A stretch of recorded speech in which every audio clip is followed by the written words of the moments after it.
हिंदू धर्म ग्रंथों में भगवान शालिग्राम जी को भगवान विष्णु का स्वरूप माना जाता है। कहते हैं कि जिस घर में भगवान शालिग्राम वास करते हैं उस घर में कभी भी नकारात्मक ऊर्जा का प्रवेश कभी नहीं होता है और परिवार की रक्षा होती है। भगवान शालिग्राम की पूजा नियमित रूप से विधि पूर्वक कार्तिक माह की शुक्ल पक्ष एकादशी और द्वादशी तिथि को शालिग्राम जी की विशेष पूजा की जाती है।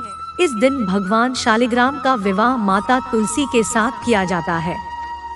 मान्यता है कि इस विवाह से व्यक्ति को कन्यादान के समान पुण्य प्राप्त होता है।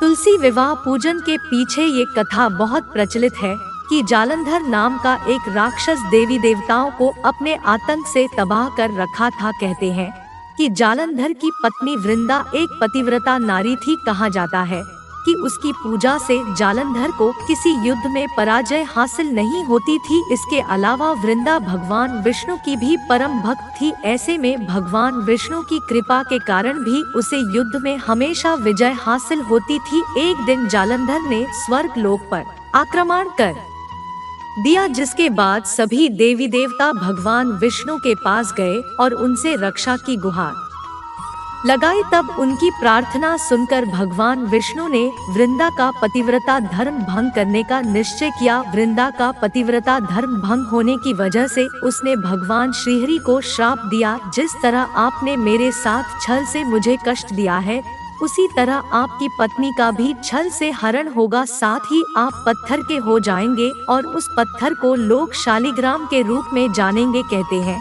कि वृंदा के श्राप की वजह से भगवान विष्णु दशरथ के पुत्र श्री राम के रूप में जन्म लिया। फिर बाद में उन्हें सीता हरण के वियोग का कष्ट झेलना पड़ा। धार्मिक कथा के अनुसार है वृंदा अपने पति के वियोग को सहन नहीं कर पाई और सती हो गई। कहा जाता है कि वृंदा की राख से जो पौधा उत्पन्न हुआ उसे भगवान विष्णु ने तुलसी का नाम दिया, जिसके बाद भगवान विष्णु ने यह प्रण लिया कि वे तुलसी के बिना भोग ग्रहण नहीं करेंगे। इसके साथ ही उनका विवाह शालिग्राम से होगा। तब से ही कार्तिक मास में तुलसी जी का विवाह शालिग्राम जी के साथ किया जाने लगा।